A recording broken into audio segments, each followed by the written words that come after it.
अब हम देखते हैं कि हमने इंडिविजुअल परमिशंस का डायरेक्टिव पे देखा कि क्या मीनिंग है। कुछ ज़्यादा हमें एक्स के अलावा कोई और बेनिफिट नज़र नहीं आया कि एक्स के में तो अकेला एक्स से हम डायरेक्टिव के अंदर जा सकते हैं, पर अगेन कंटेंट हम लिस्ट नहीं कर पा रहे थे।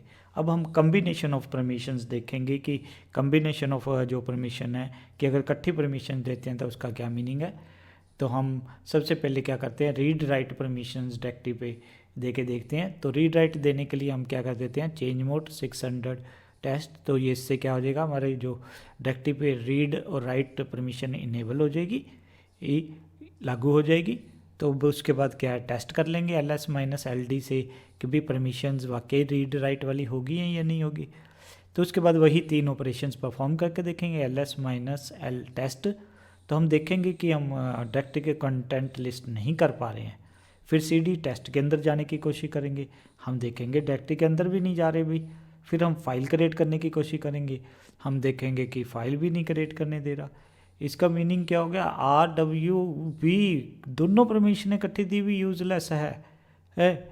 तो आपने इसका पूरा मीनिंग क्या हो गया कि अगर आपने R और W दे दिए परमिशन तो Y1 यूज़र ना तो प्रॉपरली लिस्ट कर सकता है डायरेक्टिव के कंटेंट, ना ही उसके अंदर इंटर कर सकता है, ना ही उसके अंदर कोई फाइल बना सकता है।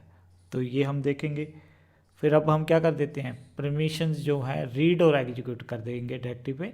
उसको करने के लिए हमें क्या करना पड़ेगा, चेंज मोड 500। 5 कैसे बनता है, 4+1, 4 रीड होता है, 1 आपका एग्जीक्यूट होता है। तो इसलिए ये इससे चेंज मोड 500 टेस्ट, इससे क्या हो जाएगा, हमारी जो रीड एंड एग्जीक्यूटेबल परमिशन वो क्या हो जाएंगी, इनेबल हो जाएंगी।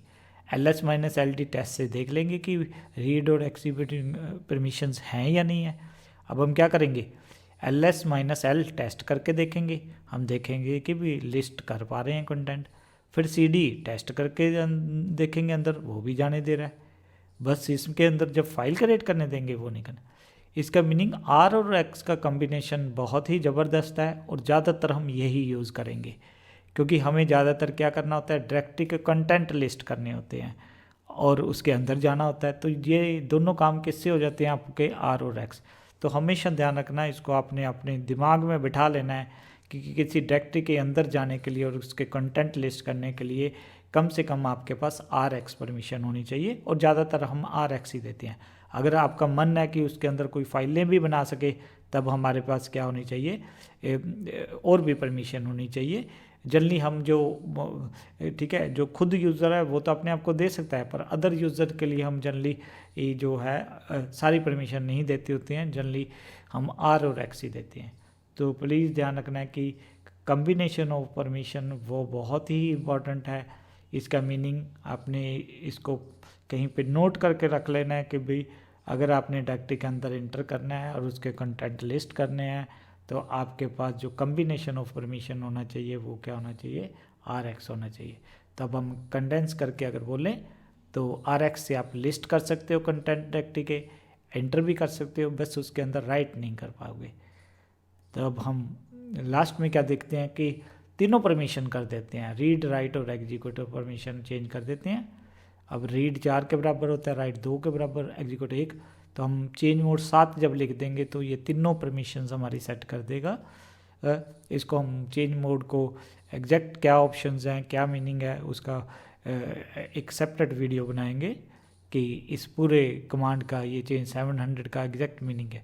पर हम अभी सिंपल हम इंटरेस्टेड हैं कि हमने चेंज मोड 700 से क्या हो जाता है, आपकी जो डायरेक्टिव की है वो उस वहाँ पे रीड भी इनेबल हो जाता है, राइट भी एग्जीक्यूटिव है। अब उसको टेस्ट कर लेंगे ls-ld से, तो हम देखेंगे कि भी परमिशन 700 मतलब रीड राइट एग्जीक्यूटिबल होगी है कि नहीं, हम देखेंगे होगी है। अब फिर तीनों ऑपरेशन परफॉर्म करके देखेंगे ls-l टेस्ट, हम देखेंगे डायरेक्टिव के कंटेंट लिस्ट कर पा रहे हैं। cd टेस्ट करके इंटर जाने की कोशिश करेंगे, वो भी देख रहे हैं हम हो पाएगा। फाइल बनाने की कोशिश करते हैं तो वो भी हो जाएगी। इसका मीनिंग अगर डायरेक्टिव पे रीड राइट एग्जीक्यूटिव की परमिशन है तो वो उस डायरेक्टिव पे यूज़र क्या कर सकता है, लिस्ट भी कर सकता है, उस डायरेक्टिव के अंदर भी जा सकता है और उसके अंदर लिख भी सकता है। तो ये सारी चीज़ें हमने अलग अलग देखी हैं। तो अब हमें इंडिविजुअल और कॉम्बिनेशन ऑफ परमिशन जो है फाइल पे भी क्लियर हो गया, अब हमारे पास डायरेक्टरी से भी क्लियर हो गया। तो पहले इसकी डेमो देखते हैं।